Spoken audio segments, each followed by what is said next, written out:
जय श्री राम।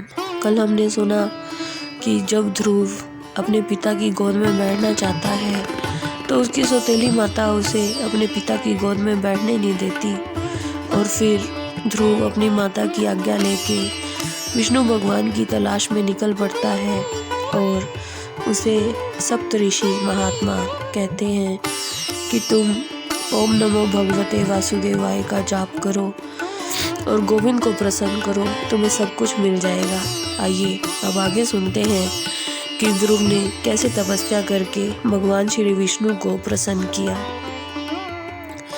श्री पराशर जी बोले, हे मैत्रेय, उन ऋषियों का उपदेश सुनकर राजकुमार ध्रुव उन सबको हाथ जोड़कर प्रणाम करके उस वन से चल दिया। वहां से चलकर ध्रुव यमुना के तट पर बसे हुए अति पवित्र मधु नामक वन में आया। प्राचीन काल में उस वन में मधु नामक दैत्य रहता था, इसलिए इस वन का नाम मधुवन पड़ा। वहाँ मधु के पुत्र महाबली लवण नामक दैत्य को मारकर शत्रुघ्न ने मथुरा नाम की पुरी बसाई। जिस मधुवन में देवादिदेव प्रभु श्री हरि विष्णु जी की सन्निधि रहती है, उसी मधुवन में ध्रुव ने तपस्या की। मरीचि आदि मुनियों ने जिस प्रकार ध्रुव को उपदेश दिया था, बालक ध्रुव ने ठीक उसी प्रकार अपने हृदय में बसे हुए प्रभु श्री हरि विष्णु का सच्चे मन से स्मरण कर तपस्या आरंभ कर दी। बालक ध्रुव के इस तरह सच्चे मन से एकाग्रचित्त तपस्या करते देख प्रभु श्री हरि विष्णु जी प्रसन्न होकर उसके हृदय में प्रभु रूप में प्रकट हुए। हे मैत्रेय, योगी ध्रुव के हृदय में प्रभु श्री हरि विष्णु जी के स्थित हो जाने के कारण सर्वभूतों को धारण करने वाली पृथ्वी उसके भार को सहन न कर सकी। उसके बाएं चरण पर खड़ा होने से पृथ्वी का बायां भाग झुक जाता और फिर दाएं चरण पर खड़े होने से पृथ्वी का दायां भाग झुक जाता। फिर वह जब पैर के अंगूठे से पृथ्वी को बीच में से दबाकर खड़ा हुआ तो पर्वत सहित समस्त भूमंडल विचलित हो गया। इस समय नदी, समुद्र, सागर सभी अत्यंत क्षुब्ध हो गए और उनके दुख से देवताओं में बड़ी हलचल मची। हे मैत्रेय, तब याम नामक देवताओं ने बहुत दुखित हो इंद्र के साथ मंत्रणा की, परामर्श किया कि ध्रुव की तपस्या को भंग कैसे किया जाए। इंद्र के साथ अति आतुर कुष्मांडा नाम के उप देवताओं ने अनेक रूप धारण कर ध्रुव की समाधि भंग करना आरंभ कर दिया। उसी समय माया से रची हुई उसकी माता सुनीत्री नेत्रों में आंसू भरकर उसके सामने प्रकट हो गई और ध्रुव से कहा, हे पुत्र, तू शरीर का नाश करने वाली इस भयंकर तपस्या को छोड़ दे। मैंने बहुत कामनाओं से तुम्हें पाया है। अरे पुत्र, तू सौत के कटु वचनों को सुनकर अपनी माता को अकेले किसके सहारे छोड़कर आया है? हे पुत्र, मुझे तो सिर्फ एक तेरा ही सहारा है। पुत्र, कहाँ तू 5 वर्ष का नादान बालक और कहाँ तेरा ये कठिन तप और ये भयंकर डरावना वन। इस निष्फल कलेशकारी आग्रह से अपना मन मोड़ ले। हे पुत्र, तू अभी नादान बालक है। ये तेरे खेलने कूदने का समय है, फिर अध्ययन का समय आएगा, फिर समस्त भोगों को भोगने के पश्चात अंत में तपस्या करना। पुत्र, तेरे जो खेलने कूदने के दिन है, तो खेलने कूदने के स्थान पर तप क्यों करना चाहता है? क्यों अपना सर्वनाश करना चाहता है? तेरा धर्म तो अपनी माता को प्रसन्न रखने का है। हे प्रिय पुत्र, तू मुझे प्राणों से भी अधिक प्रिय है, इसलिए तू अपनी आयु के अनुसार कर्म कर। पुत्र, यदि तूने आज ये तप करने का हठ नहीं छोड़ा तो देख, तेरी माता तेरे सामने ही अपने प्राण त्याग देगी। श्री पराशर जी बोले, हे मैत्रेय, बालक ध्रुव के हृदय में तो प्रभु श्री हरि विष्णु जी विराजमान थे। इस कारण उसने आंखों में आंसू भरकर विलाप करती हुई उस मायावनी की ओर आंख खोलकर देखा तक नहीं। फिर वह बोली, अरे पुत्र, इस स्थान से उठकर अति शीघ्र भाग ले। देख, इस भयंकर विशाल वन में राक्षस अस्त्र शस्त्र लिए इसी ओर आ रहे हैं। ये कहकर मायावनी वहां से चली गई। वहां तुरंत ही अनेक राक्षस अस्त्र शस्त्र लिए हुए, जिनके मुख में अग्नि की लपटें निकल रही थी, प्रकट हो गए। उन सब राक्षसों ने अपने शस्त्रों को चलाकर बालक ध्रुव के सामने बहुत भयंकर शोर मचाया।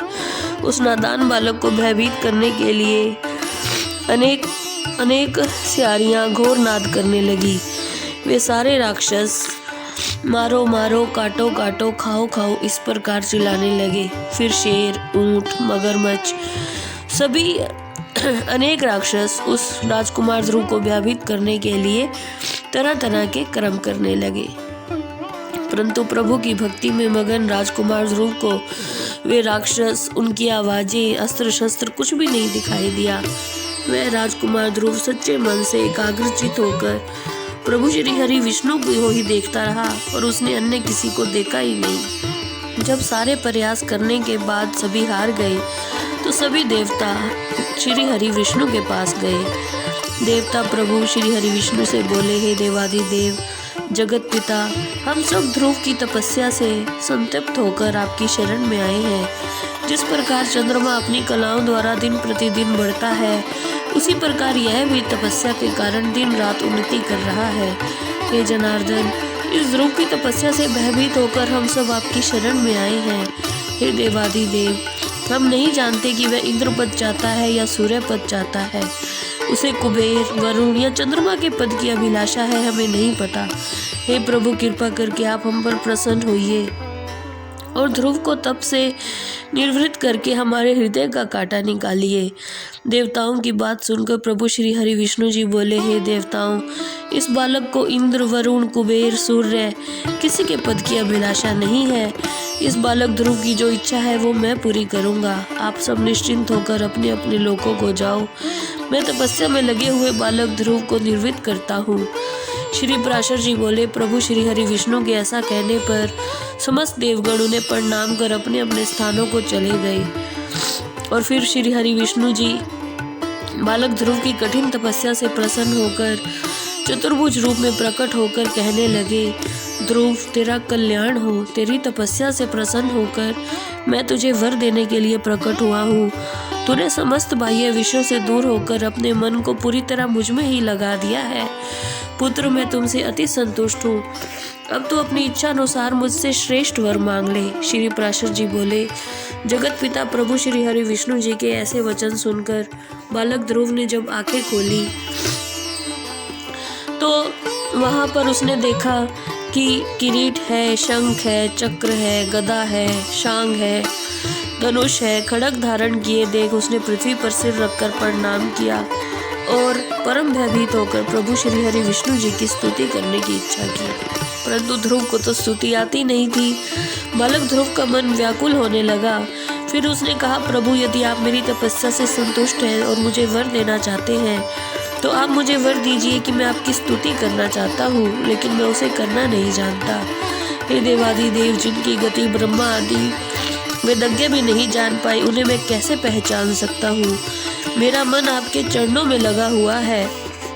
आप कृपा करके मुझे वर दें कि मैं आपकी स्तुति बहुत अच्छे ढंग से कर पाऊँ।